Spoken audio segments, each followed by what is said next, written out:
An environmental watchdog says Ontario is backing away from its climate change commitments. Good afternoon, it's currently 10 degrees. I'm Jake Beam with CRFM News, brought to you by the Canadore College Journalism Program. Ontario's environmental watchdog says the Liberal government is backing away from its commitments to reduce greenhouse gas emissions that contribute to climate change.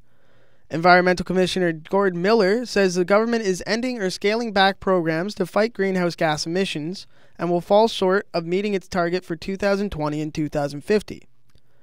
Miller says the Liberals cut funding for programs to buy electric vehicles and develop charging stations and delayed constructions of 31 kilometers of HOV lanes because of shrinking revenues.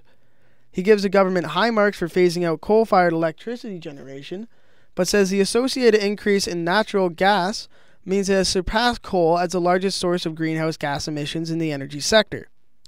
Miller also singles out the transportation sector as a special concern, saying it's the largest source of the unwanted emissions. Miller told reporters clearly the Ontario government's commitments to responding to GHG emissions and climate change has become questionable. The Liberal government attempts to impose a 2-year wage freeze on Ontario teachers is leading to more disruptions for students in public schools. The Ontario Secondary School Teachers Federation says its 60,000 members will step up their protests against Bill 115 by withdrawing from extracurricular and sports activities starting next Monday. Union President Ken Curran says the high school teachers will not join their counterparts in elementary schools who plan one-day rotating strikes. Curran says the Liberals need to repeal the controversial legislation that allows the government to impose a contract on teachers if it wants them to accept new deals. He says the union has always been willing to accept a wage freeze, but feels the legislation strongly infringes on their right to collective bargaining. Education Minister Laurel Broughton says she will use the powers under the legislation to stop any strike action once the threats turn into reality. In Tillsonburg, Ontario, the Special Investigation Unit is investigating the case of a man barricaded in his home who was later found dead by provincial police. Police were called just after 10 a.m. Monday by family members concerned about the safety of a man who owned the home. Officers found the man dead when they entered the home in a rural area east of Tillsonburg.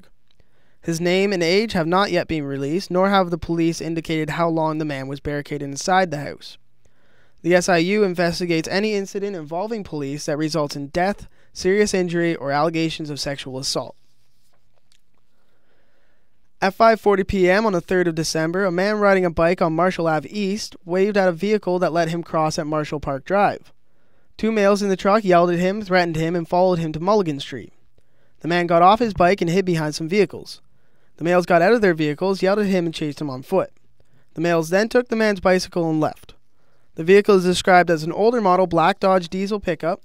The driver described as a male, white, 19 to 22 years of age, 5'9", 130 to 40 pounds, short dark hair, and wearing a white shirt.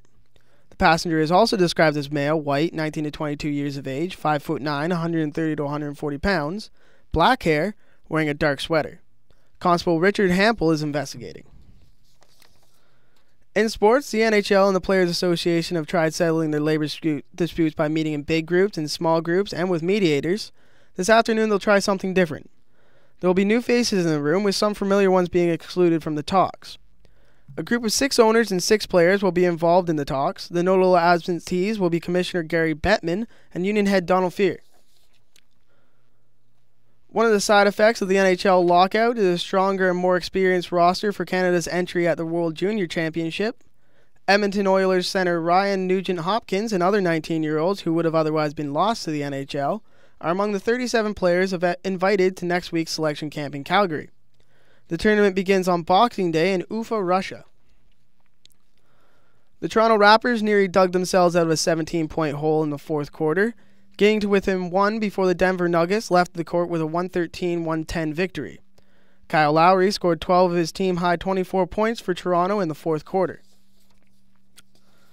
And in North Bay weather, today mainly cloudy, winds southwest at 20 kilometers an hour, temperatures falling to +4 this afternoon. Tonight mainly cloudy, a 40% chance of rain showers, changing to 40% chance of flurries late this evening. Wind west at 30 kilometers an hour, gusting to 50 and becoming light after midnight, a low of -8. Wednesday mainly cloudy with 40% chance of flurries in the morning, clearing in the afternoon. Wind northwest at 20 kilometers an hour, becoming light early in the afternoon, high of -5. Thursday, cloudy with a low of -9, a high of 0. Friday, periods of snow or rain, a low of -1, a high of +3. Saturday, a mix of sun and clouds with a low of -6 and a high of -1. And Sunday, snow with a low of -6 and a high of -1. It's currently -10 degrees. For more news, please go to our website at theclaw.ca. For CRFM, I'm Jake Bean.